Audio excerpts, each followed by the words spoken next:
बोलिए भगवान गणेश जी की जय। रिद्धि सीधी के दाता, शुभ लाभ के स्वामी, भगवान विनायक के चरणों में हमारा कोटि कोटि वंदन। आज हम बहुत ही विशेष व्रत के बारे में जानने जा रहे हैं इस कथा के माध्यम से, जिस व्रत का नाम है संकष्टी चतुर्थी व्रत। इस कथा को श्रद्धा व भाव से श्रवण करना आप लोग हर मनोकामना पूर्ण होगी, ऐसा हमारा विश्वास है। कथा एक समय की बात है कि विष्णु भगवान का विवाह लक्ष्मी जी के साथ निश्चित हो गया। विवाह की तैयारी होने लगी। सभी देवताओं को निमंत्रण भेजे गए, परंतु गणेश जी को निमंत्रण नहीं दिया। कारण जो भी रहा हो, अब भगवान विष्णु की बारात जाने का समय आ गया। सभी देवता अपनी पत्नियों के साथ विवाह समारोह में आए। उन सब ने देखा कि गणेश जी कहीं दिखाई नहीं दे रहे हैं। तब वे आपस में चर्चा करने लगे कि क्या गणेश जी को न्योता नहीं गया है या स्वयं गणेश जी ही नहीं आए हैं। सभी को इस बात पर आश्चर्य होने लगा। तभी सबने विचार किया कि विष्णु भगवान से ही इसका कारण पूछा जाए।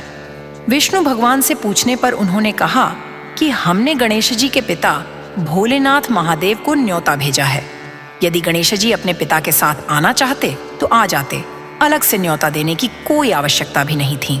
दूसरी बात यह है कि उनको 1.25 मन मूंग, 1.25 मन चावल, 1.25 मन घी और 1.25 मन लड्डू का भोजन दिन भर में चाहिए। यदि गणेश जी नहीं आएंगे तो कोई बात नहीं, दूसरे के घर जाकर इतना सारा खाना पीना अच्छा भी नहीं लगता।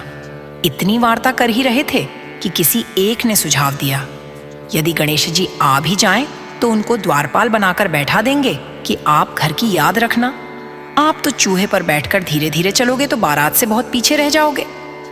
यह सुझाव भी सबको पसंद आ गया, तो विष्णु भगवान ने भी अपनी सहमति दे दी। होना क्या था कि इतने में गणेश जी वहां आ पहुंचे और उन्हें समझा बुझाकर घर की रखवाली करने बैठा दिया। बारात चल दी। तब नारद जी ने देखा कि गणेश जी तो दरवाजे पर ही बैठे हुए हैं, तो वे गणेश जी के पास गए और रुकने का कारण पूछा। गणेश जी कहने लगे कि विष्णु भगवान ने मेरा बहुत अपमान किया है। नारद जी ने कहा कि आप अपनी मूषक सेना को आगे भेज दें तो वह रास्ता खोद देगी, जिससे उनके वाहन धरती में धंस जाएंगे। तब आपको सम्मान पूर्वक बुलाना पड़ेगा। अब तो गणेश जी ने अपनी मूषक सेना जल्दी से आगे भेज दी और सेना ने जमीन पोली कर दी। जब बारात वहां से निकली तो रथों के पहिए धरती में धंस गए। लाख कोशिश करें परंतु पहिए नहीं निकले। सभी ने अपने अपने उपाय किए, परंतु पहिए तो नहीं निकले, बल्कि जगह जगह से टूट गए। किसी की समझ में नहीं आ रहा था कि अब क्या किया जाए।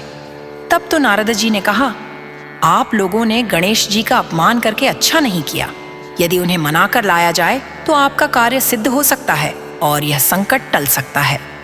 शंकर भगवान ने अपने दूत नंदी को भेजा और वे गणेश जी को लेकर आए। गणेश जी का आदर सम्मान के साथ पूजन किया। तब कहीं रथ के पहिए निकले। अब रथ के पहिए निकल को गए, परंतु वे टूट फूट गए, तो उन्हें सुधारे कौन। पास के खेत में खाती काम कर रहा था, उसे बुलाया गया।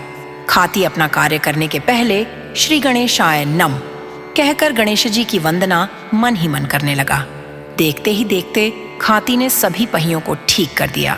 वह खाती कहने लगा कि हे देवताओं, आपने सर्वप्रथम गणेश जी को नहीं मनाया होगा और न ही उनकी पूजन की होगी, इसीलिए तो आपके साथ यह संकट आया है। हम तो मूर्ख अज्ञानी हैं, फिर भी पहले गणेश जी को पूजते हैं, उनका ध्यान करते हैं। आप लोग तो देवतागण हैं, फिर भी आप गणेश जी को कैसे भूल गए।